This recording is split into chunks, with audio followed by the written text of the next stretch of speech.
چقدر سجده کردن زیباست. آیا تا فعلا در رابطه با سجده فکر کردین؟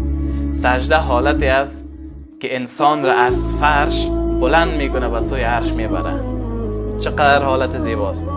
و آیا شما فکر کردین که چقدر حالت زیباست؟ خودت در زمین و گوش زمین خیلی زیبا زمزمه میکنی که خداوند ما بلند مرتبه است. آیا تا فعلا در رابطه با این موضوع فکر کرده بودین؟ چقدر سجده کردن زیباست. و سجده میری به زمین، در گوش زمین خیلی آهسته و شیرین برش زمزمه میکنی که متوجه باش که پروردگار ما خیلی بلند مرتبه است.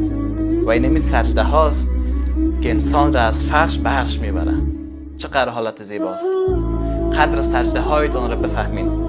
خیلی اشخاص هستند و میلیون ها افراد هستند که فعلا مردن، در زیر زمین هستند و فقط میگن که خدایا برای ما یک چانس دیگه بده.